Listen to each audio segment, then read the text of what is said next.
I'm Amy, sex educator, sex and relationship coach, and co-owner of PurePleasureShop.com.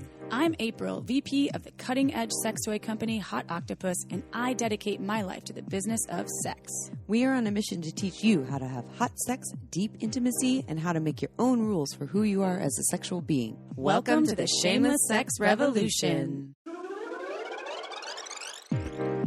Want to learn more? Go to shamelesssex.com. And for 15% off of some of our favorite sex toys, use code SHAMELESSSEX at PurePleasureShop.com. You were listening to a pleasure podcast. For more from our sex podcast collective, visit pleasurepodcasts.com. Well, hello, everyone. Welcome to the Shameless Sex Podcast. Just so you know, I'm recording outside in my actually very beautiful yard. The sun actually came out. You might hear some birds chirping. You might hear my dog bark. I don't know. Maybe the garbage truck is going to go by. Anything's possible. Some wind. I don't know. Raccoons. Who knows? I am here with my guest, Samantha Stelk. We actually both live in Santa Cruz. We took the same contact improv dance class a long time ago with Daniel Molnar, who's awesome. I've taught workshops with him before, Tantra and motion workshops. I've probably talked about it on the podcast before. And this is a bonus episode. And what that means is we're not doing any ads. Yay! We were trying to do this once a month, and then we kind of lost track a while ago.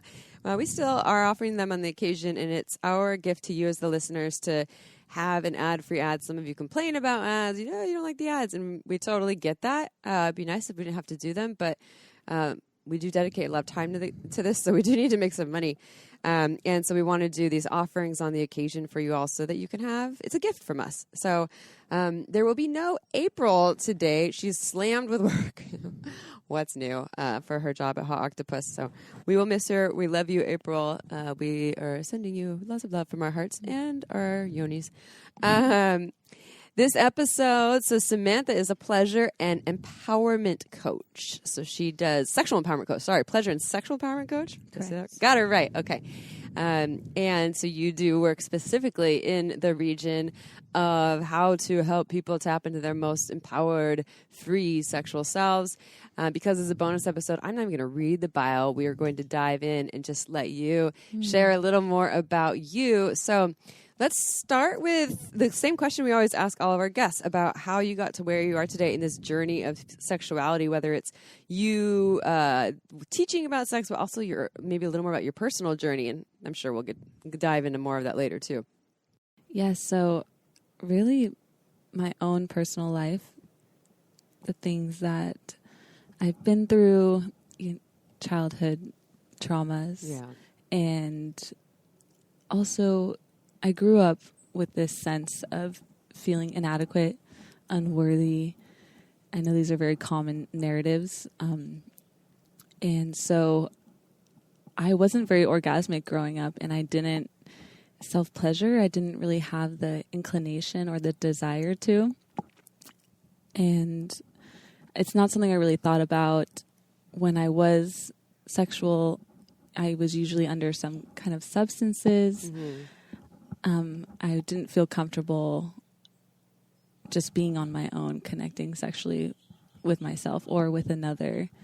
And when I finally did start trying to self-pleasure in my late teens, early 20s, it was very odd experience for me. Uncomfortable. Yeah.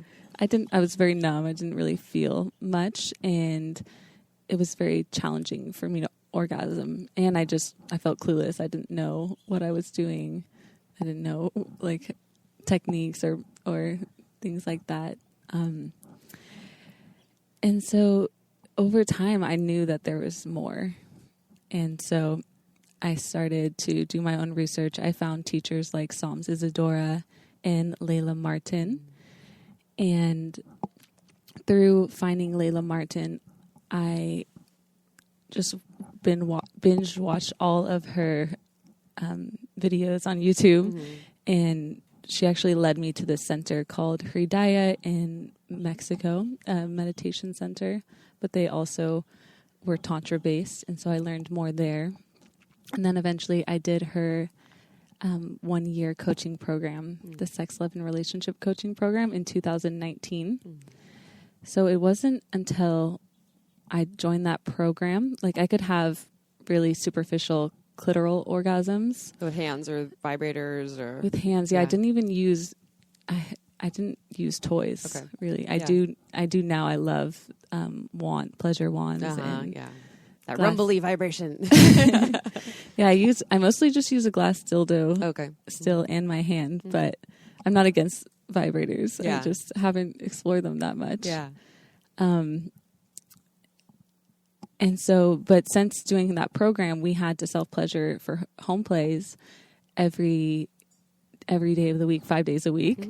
And so I definitely got to know myself even more. And from that, I started to have internal orgasms, G-spot orgasms, cervical orgasms, and full body orgasms that could last longer, have really cathartic releases, emotional releases. And I just knew that if it was possible for me to expand orgasmically in that way, that I could help other women also do the same. I love that. I identify so when I was younger, I didn't self-pleasure. I just was never really inspired to. I remember I did another podcast with someone. I would remember being aroused or having sexual desire at a young age, like 12, 13, having crushes on people. And I remember I would make out with the wall in the shower, and that would turn me on, practice making out. But I never really explored my genitals. I talked to someone else in a podcast, I made out with a shower wall too. But I didn't really explore my genitals, but I would check them out in a way where I was like, what is this? And check out the smell and things like that. But it was never, I didn't really have this, I guess I don't know if I really knew to explore it or had this desire. There definitely wasn't shame. It was just I didn't have this inspiration. I didn't have that experience that a lot of young people have where they're grinding against something and they get turned on, they're 5 and whoa, what is that? That feels really good. They have an orgasm. Or people's stories about sliding down the pole on the playground and so people learning how to be orgasmic at a really young age. April of this podcast used to hump her, grind against her teddy bear at a really young age. And then also she's had some grinding against little other girlfriends at a young age too. And so she started having orgasms really young. So I think it's different for all people. You said there was a worthiness issues. Was there ideas about sex being shameful when you were younger too, or just kind of didn't really know much about it? Yeah, it wasn't really talked about. But actually I did when I was younger, it's funny, I haven't really told that many people, but because this is the Shameless Sex podcast. Yeah, we're shameless. When in elementary school, that young, me and my one friend would eat each other out. Oh yeah. Yeah. You're like, I don't know if this is, but it feels good. But I knew there was a sense of it being not okay or that it was wrong or that we could get in trouble. Which we don't actually think is true, but that you could get in trouble, right? Yeah. Then it was we're doing something bad. Yeah. Because also, if no one talks about it, and you don't see it anywhere, but you're we're doing this thing. But it's so funny how it's embedded in us, that this is not okay. Yeah. So yeah, even those of us who don't have really strong religious conditioning, it's still all around us. Yeah. We're still being fed it through media and various things and just the way that we're raised and the conversations that we aren't having or hearing. And so, it's deep in there. I can totally resonate with that. I wasn't told that sex was bad or shameful, but definitely had some ideas about things, or especially as my own pleasure as a vulva-owning person, female woman identifying, that I didn't have these messages that my pleasure was equally as important as the penis-owning individuals that I was eventually going to be having sex with, because as someone who identifies as mostly straight. So I know, so a lot of listeners here, there's an ambulance going by. Mm-hmm. A lot of listeners are already okay, I'm probably asking a couple questions. Number one, the homework that you had where you're self-pleasuring 5 days a week. My guess is the homework was not to be goal-oriented, but Correct. Try to get to orgasm, right? It was just to figure out what your body likes and explore that and just get curious. Correct. And for a certain period of time. Yeah, they were guided practices for about 30 minutes. And there was even one module where we were encouraged not to orgasm. No, like just like to stay away from it. Yeah. Interesting. Yeah. So Yeah. it was it's really in depth, her program. Yeah. And yeah, they're really extensive. Like we went through this like birthing process where we would actually like be giving birth like in our in our room. On your own, not all on a screen, computer screen. Yeah, anything. Okay, on yeah. our own. They were pre-recorded, Yeah. and so wild things. It was really fun though. Yeah, probably a little edgy too. Very. Yeah. I mean, I was pretty open at that point. Like I'm just like I'm ready. Yeah. Yeah, you hit that point like I'm ready for a change, for a shift, and to embrace that. And when I dive in, I pretty much dive all in. Yeah. Yeah, you're like, now looking back, I'm going all in, which I think is helpful for a lot of folks. I think is want to normalize feeling fear and resistance, especially something that's new, or like, what if I can't get this? I think a lot of people are really impatient. So I guess that was the other question I was going to ask you.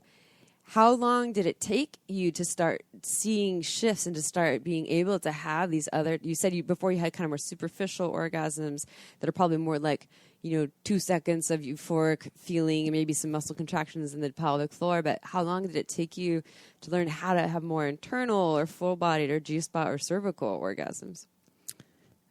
Less than a few weeks, I would say. Wow, I guess, but you're still doing 5 times a week, so yeah, that's pretty good. Consistency, really having an intention, returning to your attention, and just being patient with yourself and just doing it over and over again, and really slowing down and being present with the sensations. Yeah, which I think is the hardest for a lot of people. Yeah. They're in their heads, they're goal-oriented. A lot of people, I don't think, have even experienced slowing down and just trying to be present with the sensations. And that's why we often say that great sex is like a meditation. Even great masturbation is, right? Because the monkey mind is constantly pulling you out of that presence. What am I going to have for breakfast tomorrow? And what do I look like? And I'm not going to do this, or I'm not going to orgasm, or and instead coming back to just sensation over again. And that's why it's a practice. Oh my God, my dog wants me to throw the ball. We're not doing Absolutely. that right now.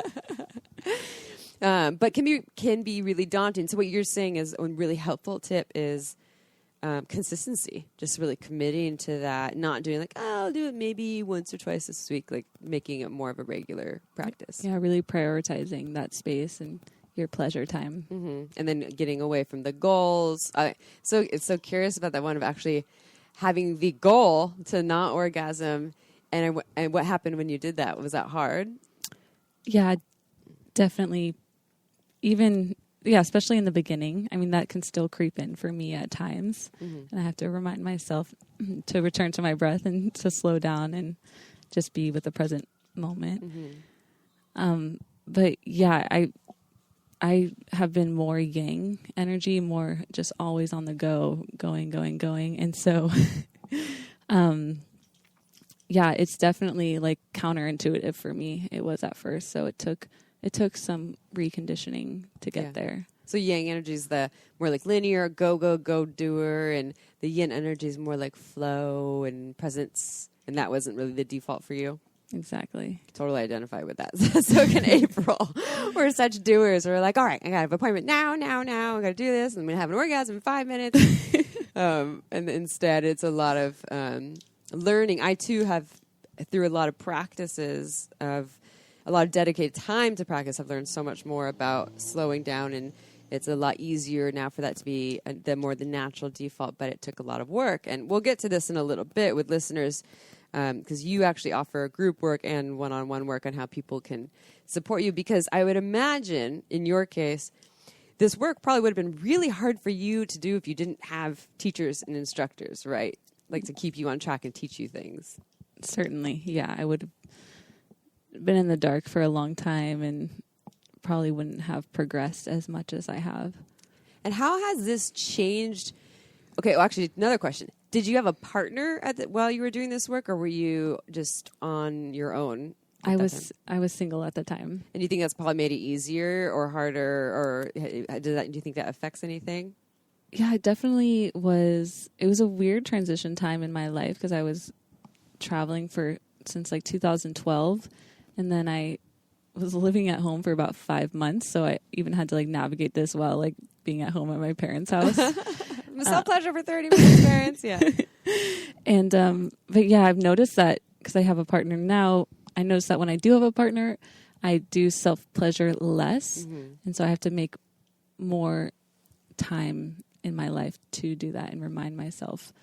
So I think that being alone, it was easier to just fully devote myself to the practices. Yeah, almost like there's more spaciousness there. So and you live with your partner now? I do. Yeah, so that makes it a little more tricky of like, well, I mean, you could still say, hey, I need 30 minutes to myself, but it's so much easier to prioritize when you are doing that on your own. And I think a lot of people assume that they want to rely for other people to give them their pleasure and teach them their pleasure, which probably isn't, I'm sure you would agree, isn't necessarily where it should start. It starts with us.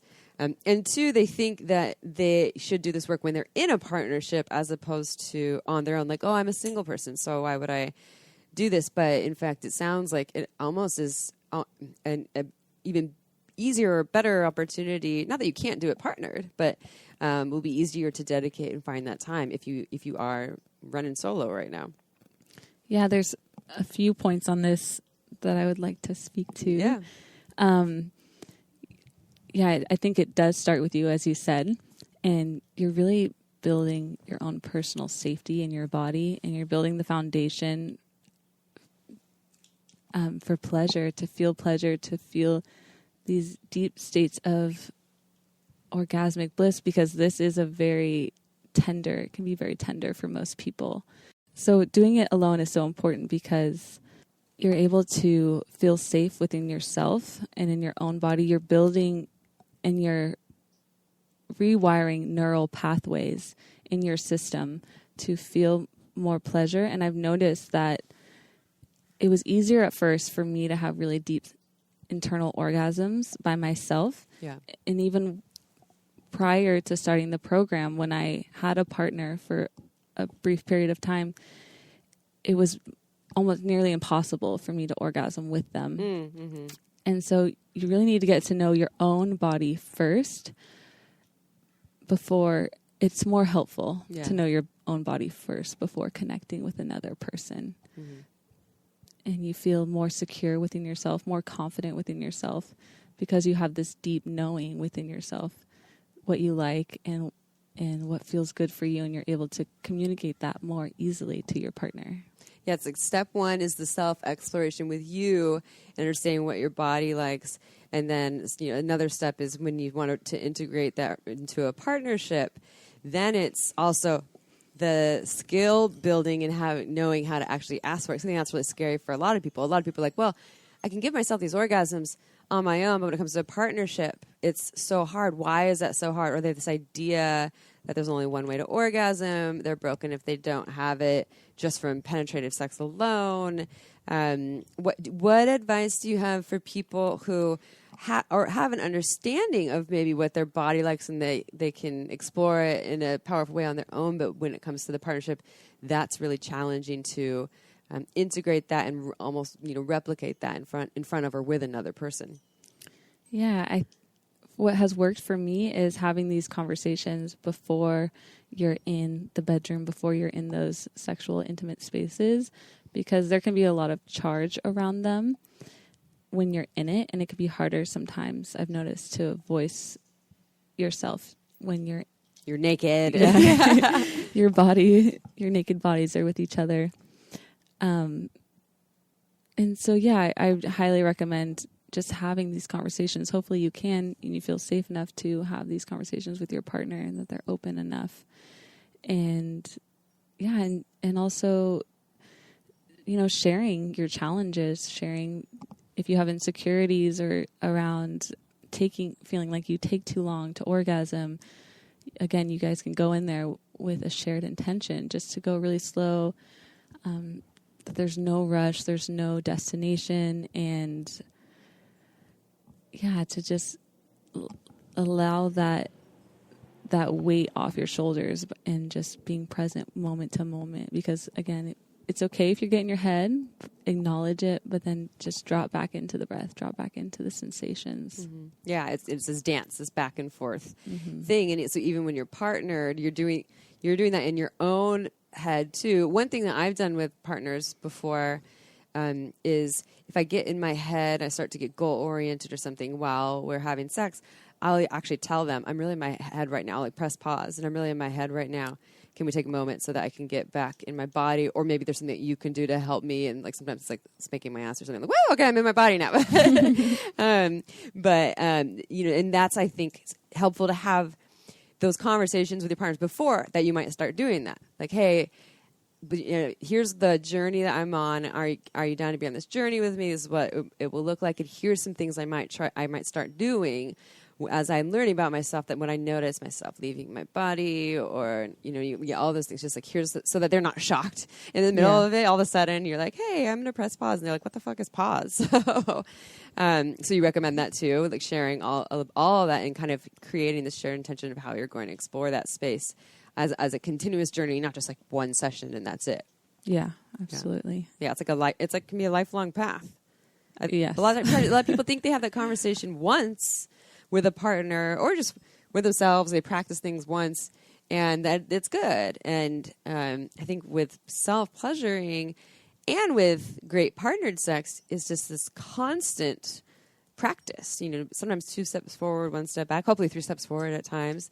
But it's not just like, you know, I think it's when people feel lost and stagnant, it's when they are not on that forever journey. I would imagine you are, right? You're going to be doing this work with people, and you know, as now teaching people, but also probably your own self-practice needs to continue as part of that work.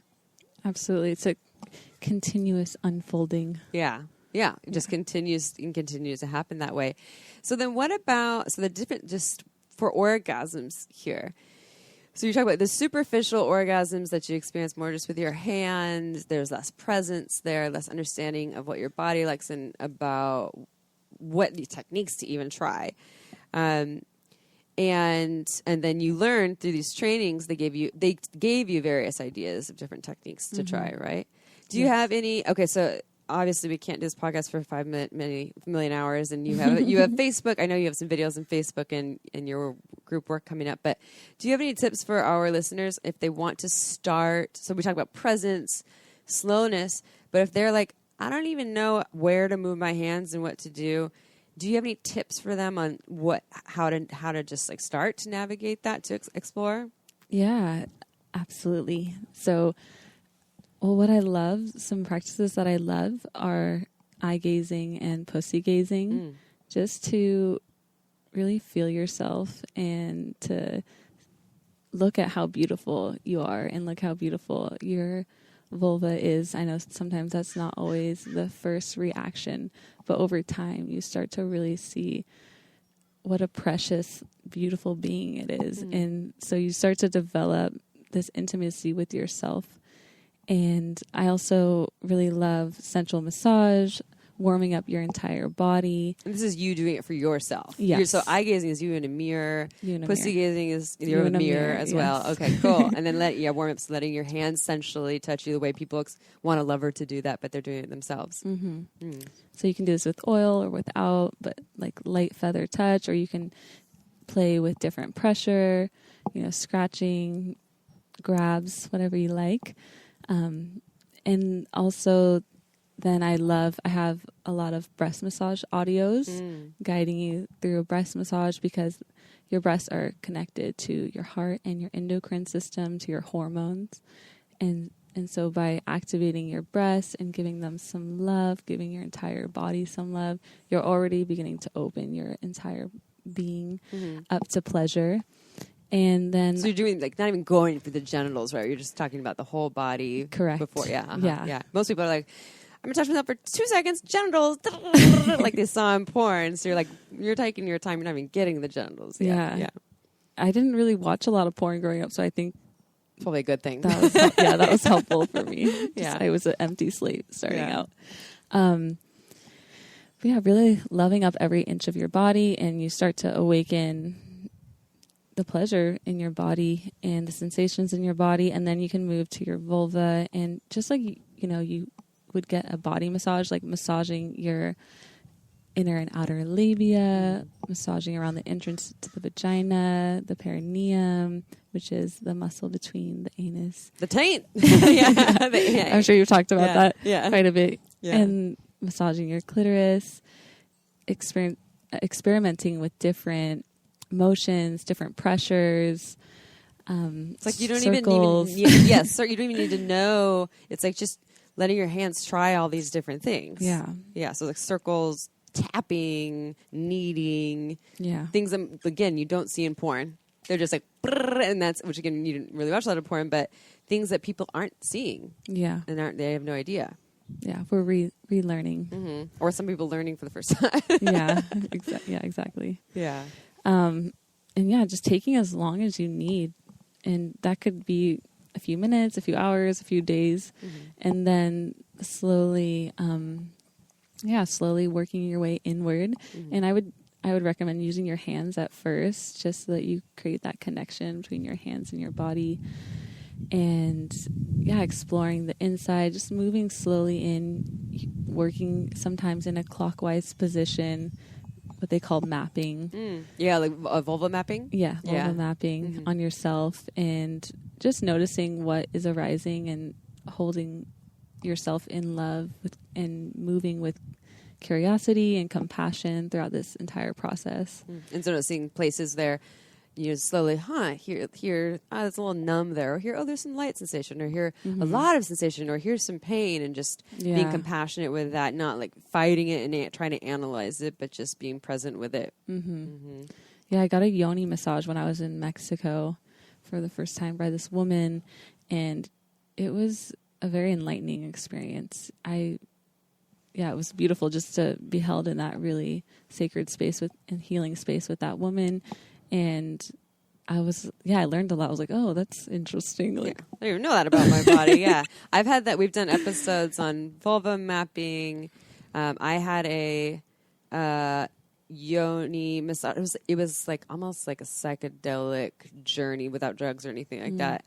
And then that was separate, and I then also worked with a sexological body worker who did vulva mapping. And what's so cool about that, working with someone else, you don't have to give anything to them. That's the other thing I think we get in our heads, like, I'm receiving, therefore I need to give. It's harder to be present, but when you're just receiving that, you can be hopefully not, I mean, sometimes it's still hard to receive, but full surrender to just the learning and the uncovering, and you probably learned a lot in that. Yeah.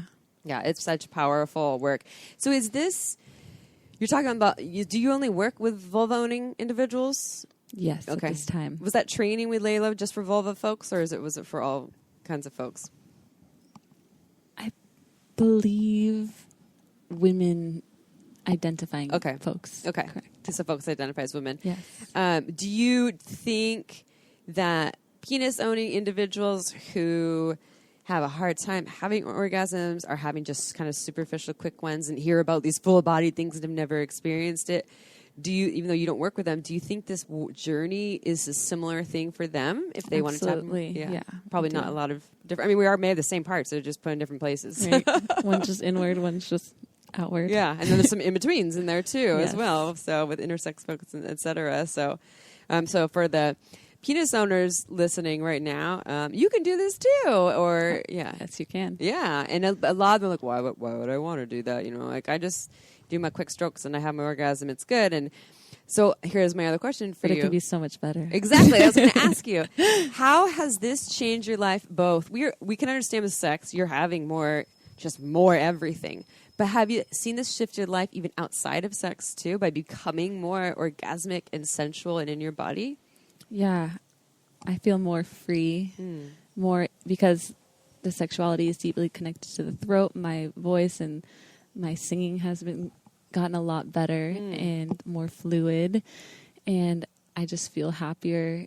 You know, the things that I've dealt with in the past, like sometimes they still arise, but the way that I perceive them or the way that I hold them or move through them has become more gentle, more loving, more easeful. And yeah, I do think it has allowed me to attract the partner that I'm with currently, who is super awesome and just down for everything that I love doing. So that's great. Is my partner. I'm like, yes.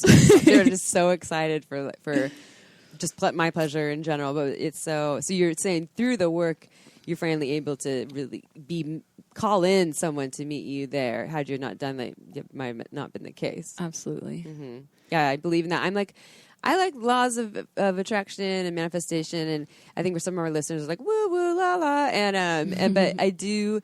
Even if we take that out of the equation, like this magnetic force and the universe is on your side, if we want to even just take that language out, to say that when we do the work, whether it's about sexuality or childhood trauma, worthiness stuff, and we're single and we do the work, we change, we shift, and therefore the likelihood of the people that you bring in and you start to, whether it's friends or lovers, they're going to be more likely to be on that level because you've already done that work.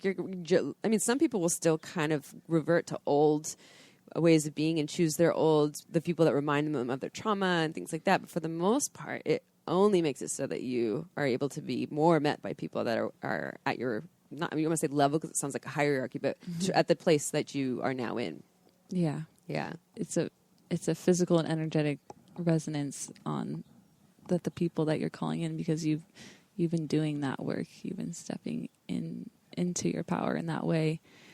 And yeah, it's beautiful because it you don't have to try as much anymore. And I think there are still like flashes from your past that like creep in kind of to test you sometimes. That's 2 steps forward, 1 step back. Yeah. Sometimes 5 steps back. Yeah. But it's all a part of this beautiful process of life. And if it was all easy, it would be boring. Yeah. We wouldn't even know how to experience all the joy because we're like, exactly. It's all just kind of numb. I like Chris Ryan, who wrote Sex at Dawn and has the podcast Tangentially Speaking, says, I think, and someone else says that comfort is a coffin. I forgot where that one comes from, but he says, we're so taught to just be comfortable, and he's like, comfort is the absence of sensation, and when actually part of life and of feeling is discomfort. Is being the tested or in the stretch zone.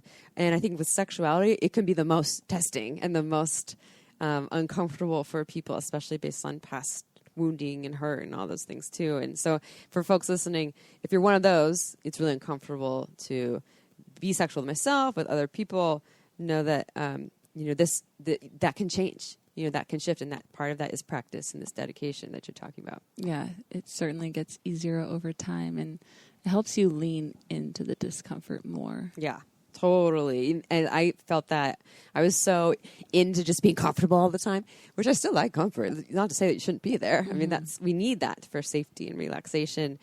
But I had a partner, not my current partner, but really pushed me kind of in an aggressive way. I was like, can this be a little more gentle? But I'm really grateful to him because he taught me so much about being in discomfort and pushing myself to look more deeply at myself. And, I think the way I think, why do I think that? Or, what's this behavior about? Where did I learn this? And why is it so scary to step outside of my comfort zone? And the more I practiced being uncomfortable, the more comfortable I became there, which is so funny that discomfort became just a part of life. And I still have moments where it comes up where I'm like, discomfort, I don't like this. I think there's a big difference between discomfort and panic. Have you seen the diagram that's comfort, stretch, panic, the circles around each other? The middle circle's comfort. It's where we are day to day. I go to work, I got this dialed in. I'm not learning anything new. Autopilot, yeah. But which we still want to spend a lot of time there. Stretch zone is this little circle that's outside of that. That's the discomfort, and that's the learning. That's 5 times a week. You're self-pleasuring to learn this new thing, and it's edgy, and at times you probably don't want to do it, and resistance comes up, and but that's where the growth comes in. And then there's panic in the whole abyss of the outside, and that's when we've gone a little too far. We're like, we decided to go to the sex club, and I love some sex clubs, but but we're there, and we're naked in front of people, and we're just so not ready for it, and we're freaking the fuck out. That in those moments, like, okay, now I got to go back to comfort zone to calm down. And so it's this dance where we'll accidentally push ourselves a little beyond boundaries. This is why boundaries are really important. And so, but we're mostly wanting to dance between comfort and stretch, as opposed to, panic. And sometimes panic can happen a lot based on trauma and stuff too. I want to ask another question. Some people are like, what the hell is a cervical orgasm? They've heard probably a lot about G-spot orgasms. how do you describe a cervical orgasm? Yeah. The cervix is the entrance to the uterus. It's at the very back. It's like the stopper. Yeah, the very back of the vaginal canal. It feels like a donut, spongy. For me, those are the most emotional releases, the deepest emotional releases that I have, where it's a very beautiful experience, but it will bring me to tears. And I just feel like I'm releasing so much from my past and from my body, and which also is very cathartic, and that is from really relaxing and surrendering during the act of self-pleasuring or during love. And, you know, you're penetrating that area or massaging around it, however you're touching it. But yeah, they're really beautiful because they feel like when you're self-pleasuring in this way, you're also reaching the deep layers of the subconscious mind. And so you're doing so much healing on the deepest levels of your being, and which it takes a lot of openness and surrender to be in that space. Yeah, I would imagine the further, and this is in my experience too, the further in you're going in your body, the more time for the relaxation and warm up you probably will need, because it's such a deep inside of ourselves, and it's, you know, on the entrance to the womb, and you know, all these different parts, and it's probably for a lot of people have experienced some sort of trauma, even if it's not from non-consensual acts of sexual violence. You know, we can have trauma from consenting and complying, or even to ourselves, shoving a tampon up there and all these things, where now we have to show our body that it's worth taking time for and being really gentle with and creating that safety. So I guess my question for you, the birds are going crazy. Can you have like a cervical quickie? You're like, I have 5 minutes, I'm going to have a cervical orgasm. I haven't yet, but it could be possible if, say, you're in a really safe lovership or partnership and you've been doing this for a while, then I'm sure it could, but I'm not sure. Yeah, exactly. Do you think cervical orgasms, in my experience, they're a little elusive because they require, there's so much, for me, you know, I could probably count on two hands how many of them I've had. For me, there's so much that come into play. Again, stress levels, safety, you know, the connection, if I'm with a partner. I've never had one actually on my own, but hello, Birdie, wherever you are. The connection with my partner, and where we're at. So it's like hit or miss. And if I'm trying to replicate it, like today I'm going to have a cervical orgasm, I have not found a way to do that. Do you feel like, in your experience, you can spend so much time practicing that for you now, I guess that's a goal, so maybe it's not always available, but is it an elusive thing, or do you feel like you have a really good understanding of how to give that to yourself or have that with a partner now? Yeah, I think it's feeling, like you said earlier, a sense of relaxation, safety, and trust with yourself and the person or the person that you're with. But I feel like it's more intuitive than that. Like you know, I really love the glass dildos because they're really safe and they can reach really far back there.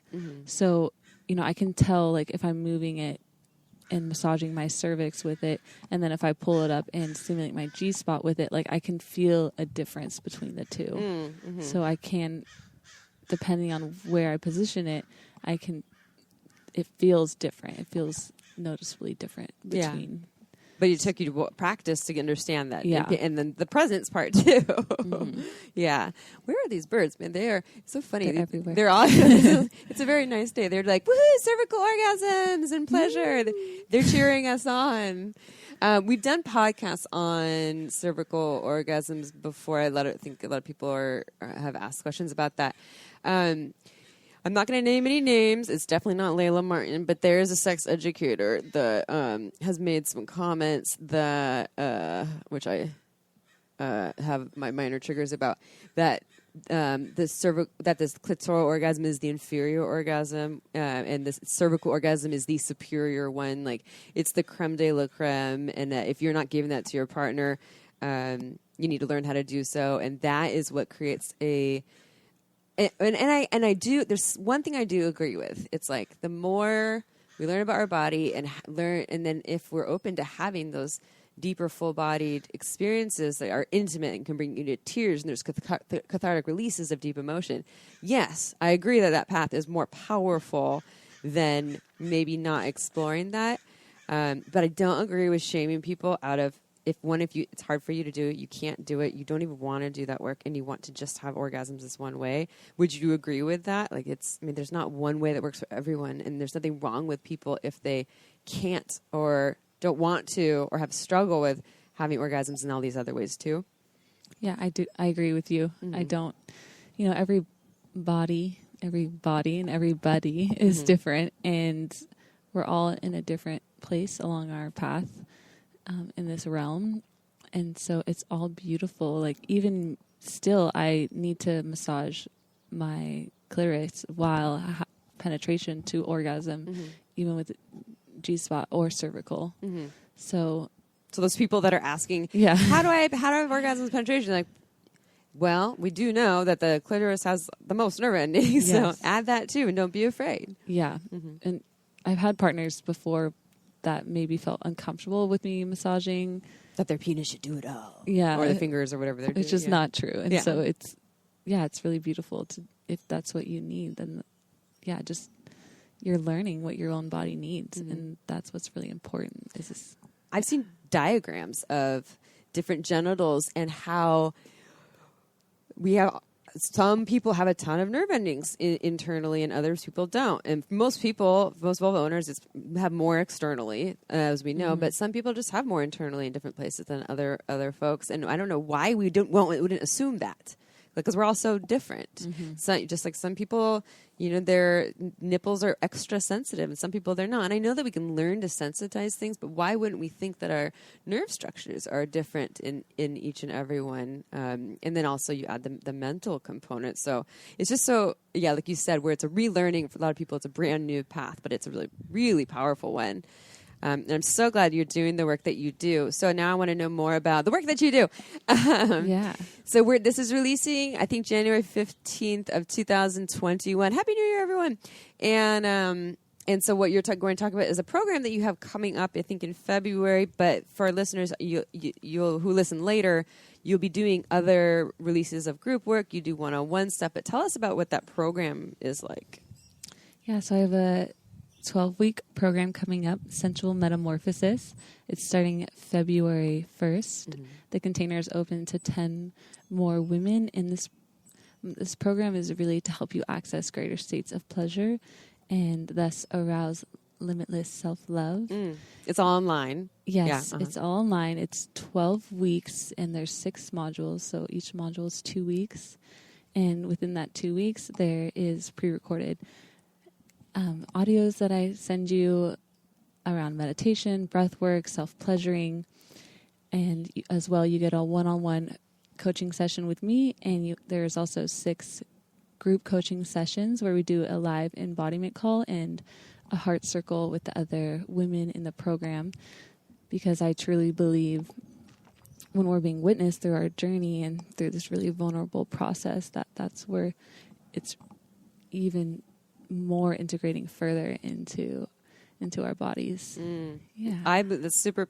So are people going to be self-pleasuring on camera in front of other people or you, or is that just in privacy and then they're kind of more sharing with each other? Yeah, that will be in the privacy of their own homes. Okay. We might, I'm also offering Jade Egg throughout that course.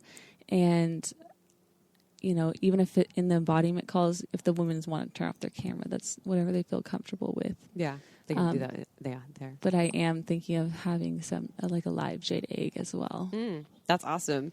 What do you know? Betty Dodson. She passed away. Actually, she was 92. Betty Dodson is known. She's like a total spitfire feminist, part of the sexual revolution. And she used to do. She's not sex bod. She is. Wait, no, that's sexological body work. Is she body sex? Oh my God, what is the name of it? She has workshops. Again, she just passed away at 92, which is sad because April and I had just signed up to do her. Well, we wouldn't. It's COVID. We would have gone and done it in November. But But anyways, she would have people in a group, in a circle, in person, super edgy, in person, naked, holding mirrors, doing vagina show and tell, like vulva show and tell, and then self-pleasuring the same room as other people. Super edgy. You're not having people go that far. Plus, it's COVID, so where everything's online. So what you're talking about is much more gentle, but I mean, we were going to go do that with her, which is... Yeah, I have done that in Mexico. Oh, you did? With about 30 women and Layla Martin. Okay. And that, we were like doing jade egg weightlifting with each other and yeah, and really beautiful rituals. Where we were looking at each other's vulvas and just saying how beautiful they were, and it's powerful. Yeah, dancing naked and all that fun stuff. But yeah, edgy for a lot of folks. Like, I'm not there yet, And you were wanting to go into this for your own journey, I'm sure, but also now it's your life's work and your career. So. For folks listening, your program is not as edgy, but it still will be edgy for people. So if they want to sign up for your program, what do they do? Where do they go? Yeah, so they can go to my website at lovelegacycoaching.com. Lovelegacycoaching.com. Got it. Love that. And then look under the services tab for a 12-week metamorphosis. Mm-hmm. And also my Instagram at Behold the Beloved. Behold the Beloved. Yeah. I like these. Oh my God, these are all like, oh, my heart loves these. And then you're on Facebook as well. All things there. Samantha Helm Saint Stelk Selk. Okay. Samantha Helm Saint Elk. Okay, got it. And then that's for the group work, and then you also do one-on-one work too for people if they want that as well. Yes, I do. Which we do. It's not as in-depth as the program. Mm-hmm. I mean, it is. But I love the program feel because I love having all the women doing this work together at the same time. I love doing the one-on-ones because we really go deep in our sessions together as well. I also give you pre-recorded audios to do at home and home play for you to work on by yourself. I feel like the one-on-one's great. But the group work's like a deep dive. Like, I'm all in because there's something. You're talking about the consistency. That's a great way. And then you get the community. You get to hear about other people's experiences, their trials and tribulations. You feel connected. You feel seen. So I think that there's something extra powerful about that, especially right now, y'all. As anyone's in COVID world listening, where you feel disconnected from community. You're feeling like a lot of people don't have routine right now. Practices are really hard to do on their own. It's a really great opportunity to do this work, now or later, but especially right now, I think is a really valuable time. Yeah, there's no time like now. Yeah, the time is right the now. Present. Yeah, so it really is intensive, and I've offered it before, and it was 6 weeks, and all the women asked it to be longer. Yeah. That's why I prolonged the modules to 2 weeks. That's a good sign when people are like, more. That's some good testimonials right there. So awesome. So remind me again, say your website one more time. lovelegacycoaching.com. Cool. Well, thank you so much for taking the time to come on your podcast. Your first podcast, by the way, you nailed it. Thank you so much for having me, Amy. Yeah. And the birds were chirping us on. There was a little bit of wind. I was like, maybe we should podcast outside more, especially when we're talking about embodied things. So, all right. Now to our listeners, we love you, April. We love April. You're not here right now. Perry, my dog, is looking me in the eyes. He loves you too. Thank you, April. Yeah, thank you, April. Yeah, you two will get to meet at some point. I'm sure we'll be able to have more to talk about and do this again. And to our listeners, ad-free, but still, you can go onto iTunes and rate our podcast, because guess what that does for us? It makes us more searchable and more people find us. We are global. We're now over, 80 countries in the world. And That's so amazing. It's amazing because we're going to places where there's so much shame about sexual pleasure, and they get to hear about this and learn this. They don't have positive sex shops and classes. And so go and review us, if not just for you and for us, but for the world. It's easy to do. Give us 5 stars. We love that. And give us feedback. And also you can say how we can do better too, because we love that too. So as April would say, she's not here, but we love you, and ciao for now. Want to learn more? Go to shamelesssex.com. And for 15% off of some of our favorite sex toys, use code SHAMELESSSEX at purepleasureshop.com.